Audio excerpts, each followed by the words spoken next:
Ibrahim Traoré, not your typical African strongman. This guy was born in 1988, that's right, 1988. He's younger than Google, younger than Crocs, younger than the Spice Girls. He grew up in Bondokouy, a small town in Burkina Faso, not exactly the heart of the revolution. He went to school in Bobo Dioulasso, the country's second largest city. Later, he even went to university in the capital, Ouagadougou. But Traoré wasn't destined for a life of books and lectures. He joined the army in 2010. He rose through the ranks, becoming a captain by 2020. He served in the UN peacekeeping mission in Mali.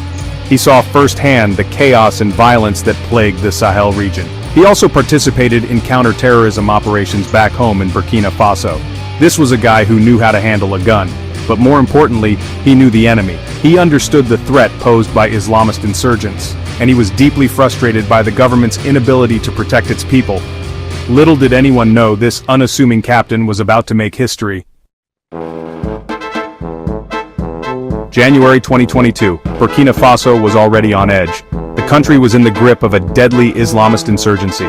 The government seemed powerless to stop it. Then, it happened. A group of soldiers stormed the presidential palace. They overthrew President Roch-Marc Christian Kabore. The coup leaders promised to restore security and bring an end to the violence. Ibrahim Traoré supported this coup. He believed that Kabore had failed the country, but the new military government didn't fare much better. The violence continued. The insurgents seemed to be gaining ground. Something had to change. September 2022. Another coup. This time, Traoré was at the helm. He accused the coup leaders of failing to address the insurgency. He promised to take a tougher stance against the militants.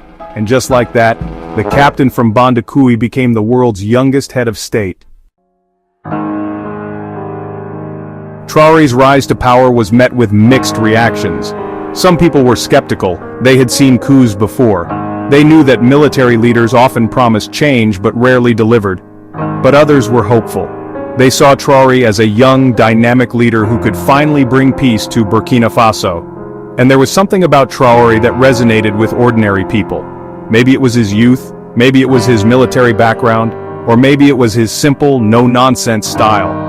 He refused to live in the presidential palace, opting instead for a modest military barracks. He even continued to draw his captain's salary. He was a man of the people, or at least, that's how he presented himself.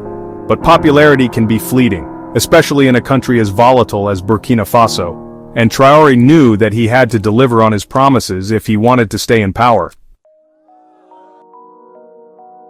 One thing was clear, Traoré was not afraid to shake things up. He quickly made it clear that he was no fan of the West. He accused France, the former colonial power, of propping up corrupt regimes in Africa. He demanded that French troops leave Burkina Faso, and he turned to new allies for support. Traoré's anti-Western rhetoric resonated with many people in Burkina Faso and across Africa. For decades, they had seen their countries exploited by Western powers. They were tired of being told what to do by the IMF and the World Bank. They were ready for a leader who would stand up to the West and chart a new course for Africa. Traoré's rise to power drew inevitable comparisons to Thomas Sankara. Sankara was a charismatic revolutionary who led Burkina Faso in the 1980s. He was known for his fiery speeches, his anti-imperialist stance, and his commitment to social justice. He implemented radical policies aimed at empowering the poor and reducing inequality. Like Sankara, Traoré embraced Pan-Africanism. He believed that African countries needed to unite to solve their problems. He also adopted some of Sankara's economic policies, promoting national self-reliance and reducing dependence on foreign aid. But the question remained, could Traoré live up to the legacy of Sankara, or would he be just another military dictator who promised change but delivered more of the same?